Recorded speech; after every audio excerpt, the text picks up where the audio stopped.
Type O Negative versus Paradise Lost, Final Four matchup of the 400 Albums tourney. Paradise Lost Obsidian versus Bloody Kisses by Type O Negative. This has probably been the most difficult matchup of the entire 400 Albums tourney for me. I've gone back and forth. I literally thought I had this matchup decided on my way home. And once I got home, I flip-flopped the other way. Maybe by the time this video's over, I'll revert back to what I was going to advance on my way home. I would rate both of these albums at least a 9.85 out of 10. I'm not sure either of them are perfect. Actually, neither are perfect, but they're close. Really, really good.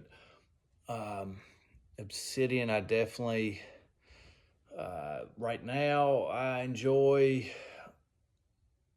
more at times because there are no skips.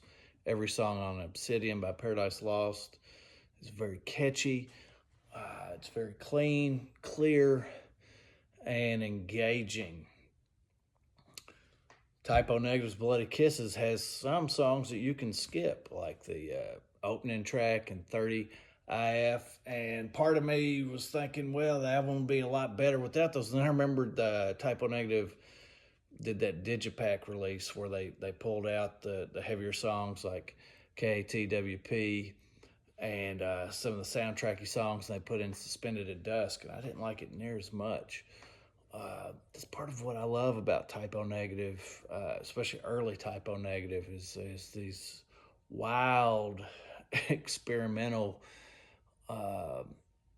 journeys that they would take you on, unique places. I had their debut album before this. So, I was at early high school when I got their debut, and the debut and this just blew my mind back then. And they both still do. I think they're both masterpieces. I really love the goth that comes through on Obsidian, and I believe Type O Negative influenced Obsidian. I hear Type O Negative's fingerprints on Obsidian. On Bloody Kisses, I was thinking, if I put these songs up song to song for each album, I think Obsidian would advance. The individual songs on Obsidian would defeat the individual songs on Bloody Kisses many times. I mean, like the title track on Bloody Kisses, there's nothing on Obsidian that can touch that. Probably Black Number One, nothing could touch that as well. But the rest of the songs on there, the Obsidian tracks could probably unseat or have a good chance, depending on the songs and the matchups. But I just can't say goodbye to Bloody Kisses yet. It is so unique of a sonic experience as a whole. You got this interesting soundtracky stuff. You've got the sarcasm.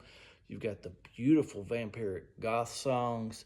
You've got the just completely phenomenal reworking and breathing life into a hideous song, Summer Breeze. And then they go on a journey, like breathing life into Summer Breeze turns into like 4 songs. I just can't move on from that for Obsidian as much as I am tied down to Obsidian. But Bloody Kisses has been part of my musical DNA for 3 decades now. And I think Obsidian is preposterously phenomenal for an album released in the past 4 years. But I just can't articulate how it would unseat Bloody Kisses. Even with some of the skippable songs, they still need to be on there because it's part of what makes Bloody Kisses so authentic. Advancing the championship matchup of the 400 Albums tourney, Type O Negative, Bloody Kisses. Cheers.